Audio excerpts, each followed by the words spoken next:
सब्र हमारा जवाब दे चुका है। हमने ये फैसला किया है कि घर में बैठकर मौत का इंतज़ार करने से बेहतर ये है कि मैदान अमल में आए एहतजाज करते हुए, लेकिन बेइज्जती की मौत अपने नौजवानों को अब नहीं मरने देना है। कदीर खान के पसमानगान को कम से कम 50 लाख रुपए मुआवजा दिया जाना चाहिए और इस मामले की जांच किसी हाई कोर्ट के जज से कराई जानी बेहद ज़रूरी है। अगर मिली हमदर्दी का जज्बा आपके दिल में है तो आपको थोड़ी कुर्बानी देना पड़ेगी। अस्सलाम वालेकुम, मैं अमजदुल्ला ख़ान, स्पोक्समैन एमबीटी।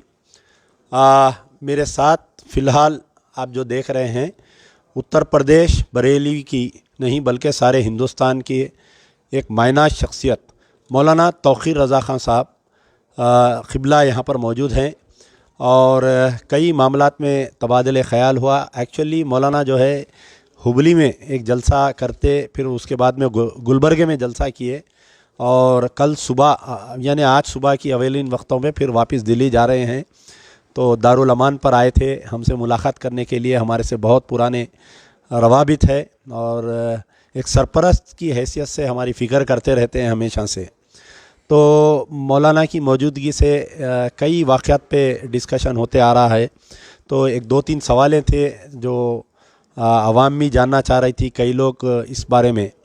तो सबसे पहले तो मौलाना से जो अभी ज़िक्र हुआ कि मोहम्मद खदीर ख़ान का जो यहाँ पर एक इनकाउंटर हुआ, यानी जो पुलिस सिविल में कस्टोडियल डेथ जो हुआ, तो उसके ऊपर मैं सारे अखबारात के रिपोर्ट्स भेजा था, सारे मोहम्मद खदीर ख़ान की वीडियो रिकॉर्डिंग्स भेजा था। तो मौलाना उस मामले में खदीर ख़ान के बारे में आपका क्या ख्याल है? कदीर ख़ान के साथ जो कुछ भी हुआ है इस बारे में कुछ कहने से पहले मैं ये कहना चाहूँगा कि इस किस्म के वाक़यात तकरीबन पूरे हिंदुस्तान में और तकरीबन हर स्टेट में हो रहे हैं। उत्तर प्रदेश में हो रहा है या दूसरे सूबों में हो रहा है, ये उतना ख़ास तौर से तेलंगाना में अगर ये वाक़यात हो रहे हैं ये ज़्यादा ख़तरनाक बात है, क्योंकि तेलंगाना में हुकूमत उन लोगों की है जिन पर सेकुलरिज्म में यकीन रखने वाले लोग भरोसा करते हैं और अगर उनकी तरफ से इंसाफ नहीं मिल रहा है तो ये बेहद ख़तरनाक बात है, क्योंकि आने वाले 2024 के लिए हम इन लोगों से भरोसा करते हैं, इन लोगों पर उम्मीद करते हैं कि ये एक ऐसा महाज खड़ा करेंगे कि 2024 में इन मूजियों से निजात हासिल की जा सके। लेकिन जब तेलंगाना के लोग ही इनसे मुतमईन नहीं है, ख़ास तौर से मुस्लिम कम्युनिटी अगर मुतमईन नहीं है तो बाकी हाँ BRS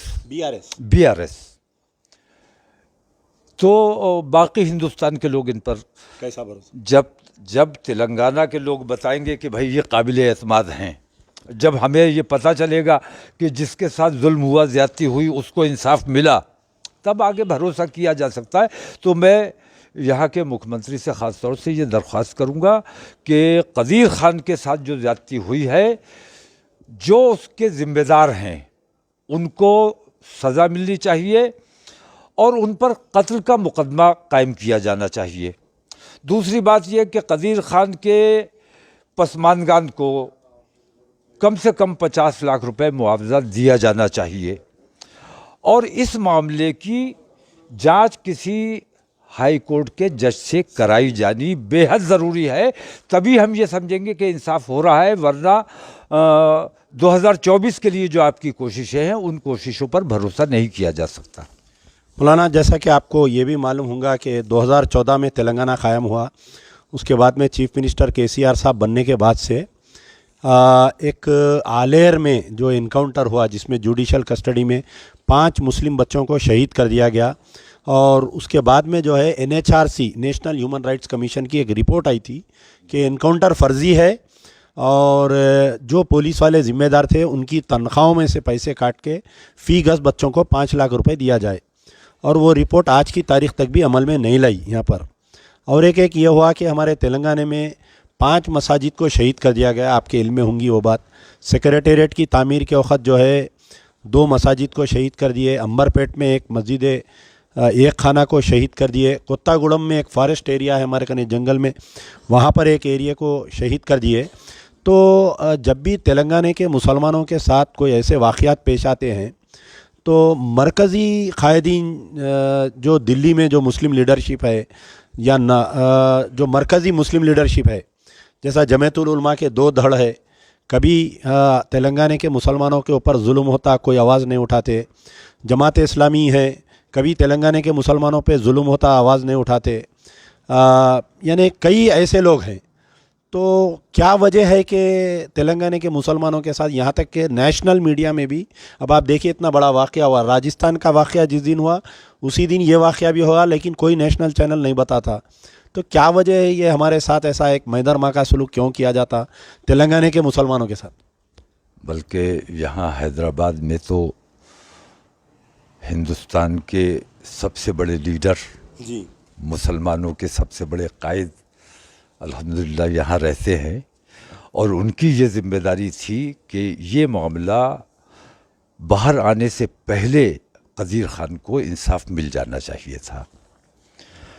लीडरशिप का जहाँ तक ताल्लुक़ है, मैं ये कहना चाहूँगा कि जितनी भी क़यादत है जो सियासत करती है, पार्टी चलाती है, वो सिर्फ वोटों की राजनीति करते हैं।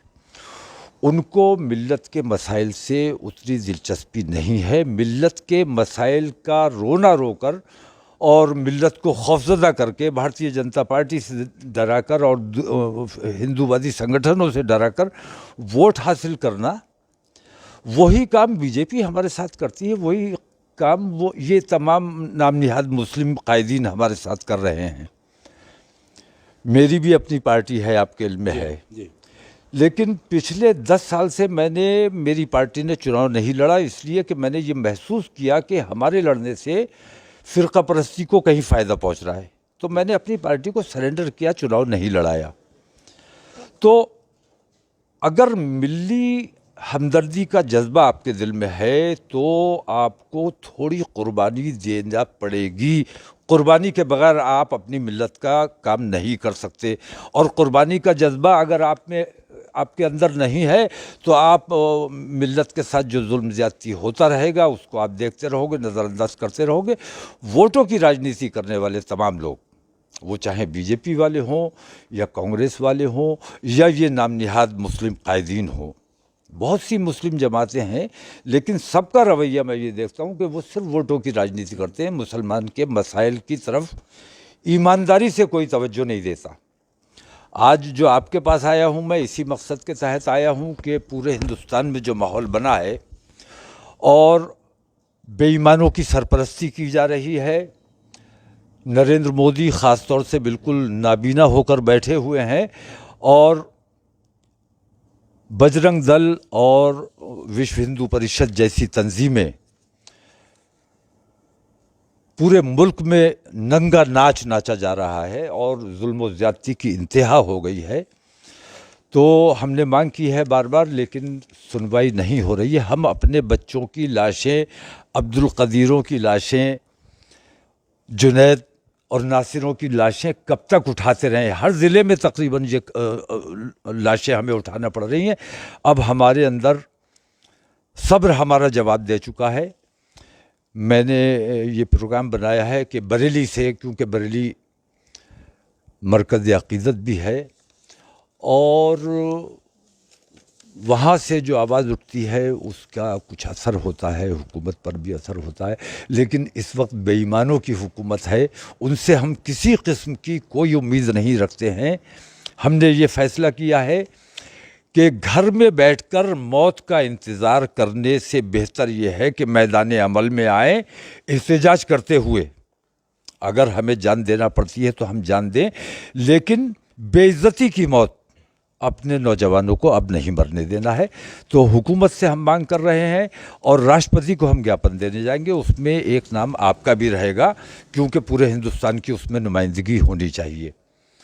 तो 1 हफ्ते की पैदल यात्रा इंशाल्लाह, बरेली से दिल्ली तक, प्रेसिडेंट हाउस तक इंशाल्लाह। तो उसमें तमाम हिंदुस्तान के चारों तरफ से लोग दिल्ली जमा होंगे और बड़ा आयोजन किया जाएगा। और जब तक हमारी उन मांगों पर हमदर्दी से गौर करने का आश्वासन नहीं मिलेगा और हमारे साथ इंसाफ नहीं होगा, तब तक इंशाल्लाह हम घर वापस नहीं जाएंगे।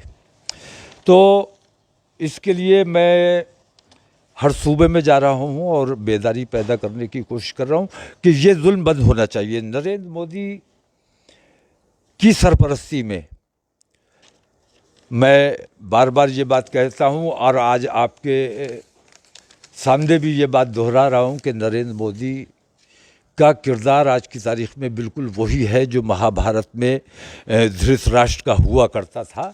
और धृतराष्ट्र पर आज तक लानत भेजी जा रही है। तो वही किरदार आज नरेंद्र मोदी का है। वो भी अपनों की बेईमानी पर खामोश रहा, ये भी अपनों की बेईमानी पर सरपरस्ती कर रहे हैं। खामोश नहीं, सरपरस्ती कर रहे हैं बाकायदा, और उनकी हिमायत की जाती है और उनको मुकदमात नहीं किए जाते। मोनू मानेसर जैसे भगा दिया गया। तो नरेंद्र मोदी से भी मैं ये बात कहता हूँ कि हम अपने मुल्क से मोहब्बत करते हैं, हम अपने बच्चों को अपने कंट्रोल में रखते हैं। बच्चों को हम अपने ये नहीं चाहते कि वो कानून अपने हाथ में लें। जिस दिन हमारे बच्चे कानून अपने हाथ में लेने पर मजबूर हो गए, और हम अपने बच्चों की मौत को कब तक सब्र करेंगे। नरेंद्र मोदी अगर तारीख में अपने आप को धृतराष्ट्र जैसी लानत का मुस्तहिक नहीं बनाना चाहते हैं, तो उनको चाहिए कि अभी 1 साल का वक्त है उनके पास। इस 1 साल में कुछ इंसाफ करके दिखाओ। और मेरी मांग ये है, मुझे इंसाफ बाद में देना, लेकिन बजरंग दल और विश्व हिंदू परिषद पर वैसी ही पाबंदी लगाई जाए जैसी PFI पर लगाई गई है या जैसी सिमी पर लगाई गई है। ये पाबंदी लगाने से मैं समझता हूँ कि मुल्क के हालात बेहतर होंगे, मुल्क में अमन व अमान का माहौल होगा। और मुल्क में जो अफरा तफरी का माहौल है, हिंदू राष्ट्र के हवाले से ख़ास तौर से मैं कहता हूँ कि हिंदू राष्ट्र की जो लोग मांग करते हैं उन पर कानूनी कार्रवाई होनी चाहिए, क्योंकि वो हिंदुस्तान के संविधान पर यकीन नहीं करते। और हिंदुस्तान के संविधान में जो यकीन नहीं करता वो कानूनी सज़ा का मुस्तहिक है। अगर खालिस्तान की आवाज़ उठाने वाले मुजरिम हैं तो हिंदू राष्ट्र की आवाज़ उठाने वाले भी उतने ही मुजरिम हैं, उनको सज़ा मिलनी चाहिए। और अगर हिंदू राष्ट्र की आवाज़ उठाने वाले मुजरिम नहीं है तो मुझे अंदेशा इस बात का है कि कल मुस्लिम राष्ट्र की आवाज़ भी उठ सकती है। और हम नहीं चाहते कि हमारे मुल्क का एक और बंटवारा किसी भी सूरत में हो। हम अपने मुल्क की एकता और अखंडता के लिए ये तिरंगा यात्रा दिल्ली लेकर जा रहे हैं। और इसमें तमाम लोगों से, सेकुलरिज्म में जो लोग यकीन रखते हैं, अपने मुल्क के संविधान में से जो मोहब्बत करते हैं, उन तमाम लोगों से मेरी दरख्वास्त है कि इस यात्रा में शामिल हों।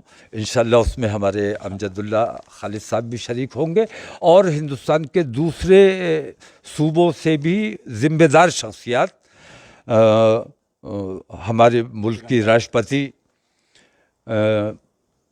मुर्मू साहिबा से मुलाकात करेंगे और अपनी अर्ज़ी उनके सामने रखेंगे। और मुझे यकीन है, क्योंकि वो एक महिला हैं, महिलाओं के दिल में हमदर्दी भी होती है, हमदर्दी का जज्बा होता है, ममता होती है, तो मुझे यकीन है कि वो हमारी इन तमाम तकालीफ पर कुछ गौर करेंगी और हिंदुस्तान में अमन व अमान का माहौल बना रहे, उसके लिए हमसे ज़्यादा हुकूमत ज़िम्मेदार है।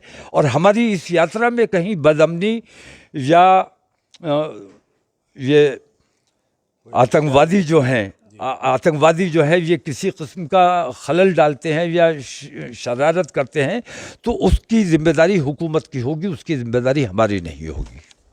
जी, बहरहाल बहुत बहुत शुक्रिया मौलाना, आप दारुल अमान पे आए और अल्लाह ताला आपको सेहत दे ताकि हम आपकी सरपरस्ती हमारे पर कायम रहे। शुक्रिया यार, जिंदा सोबत।